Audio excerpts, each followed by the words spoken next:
মানুষ গ্রামে থাকে আর আমরা থাকি হচ্ছে ডোবা অঞ্চলে।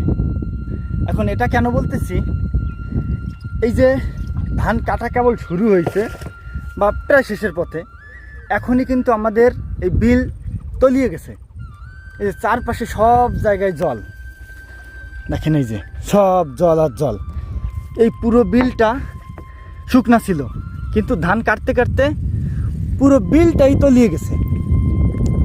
এই জন্য বলতেছি যে মানুষ তো গ্রামে থাকে আর আমি থাকি হচ্ছে ডোবা অঞ্চলে।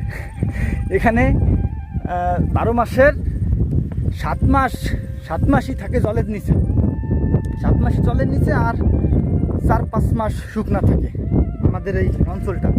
তো এটাকে ডোবা বলা ছাড়া আর কি বলা যায়? এটা আমি এখন আপনারা বলতে পারেন যে তুমি তোমার গ্রাম নিয়ে এরকমভাবে কটূক্তি করতেছো কেন? দেখো, এটা কটূক্তি নয়। এখন আমি গ্রামের ছেলে, গ্রামে বড় হয়েছি, এখানে জন্মগ্রহণ করেছি, সুতরাং এটা আমার গর্ব। আমি এমনি বলতেছি আমার খারাপ লাগে বলে যে এইভাবে সবসময় জলের নিচে থাকতে কি ভালো লাগে? ভালো লাগে না। ওই যে কথায় বলে জন্মভূমি স্বর্গাদপি গরীয়সী, মানে জন্মভূমি স্বর্গের চেয়েও শ্রেষ্ঠ। আর সেটাই ভাই, জন্ম নিছি এই বিল অঞ্চলে, এই ডোবা অঞ্চলে, সুতরাং এই জায়গা আমার কাছে স্বর্গের মতো।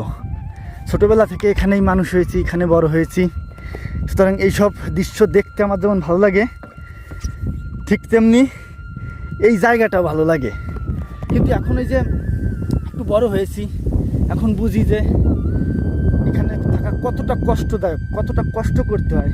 গ্রামের মানুষের সারা বছর কাজ করতে হয়, কাজ ছাড়া এদের কোনো আর্থিক উন্নয়ন নেই। মানে আদার যে একটা কাজ করবে, এই ধানের সময় কাজ, পাটের, এরপরে পাটের কাজ, ধানের কাজ, জল যখন আসবে তখন দেখা যাচ্ছে কেউ মাছ মারবে, কেউ ওই শামুক কুড়াবে বা আদার যে কাজগুলো সেগুলো করবে। ঠিক আছে, তো এগুলো অনেক কষ্ট লাগে এখন করতে। আরও আমি পড়ালেখা শেষ করছি, কোনো চাকরি বাকরি হচ্ছে না, এটা হচ্ছে আরও কষ্টদায়ক ব্যাপার।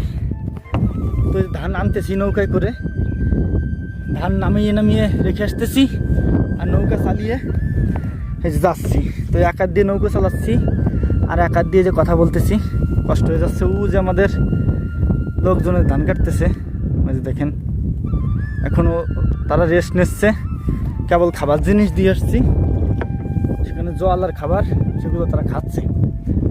ঠিক আছে, ভালো থাকেন সবাই। যারা গ্রামে থাকে তারা জানে যে এই কষ্টটা কি কষ্ট, আর যারা শহরে থাকে তারা তো বলতেছে সামান্য ধান কাটা, ধান নামানো উঠানো, এটা কী ব্যাপার? আসলে অনেক কষ্টদায়ক ব্যাপার। এখানে ধান কেটে কেটে রাখছে, বয়ে নিয়ে যাচ্ছে। এই যে দেখুন জাল পাতা।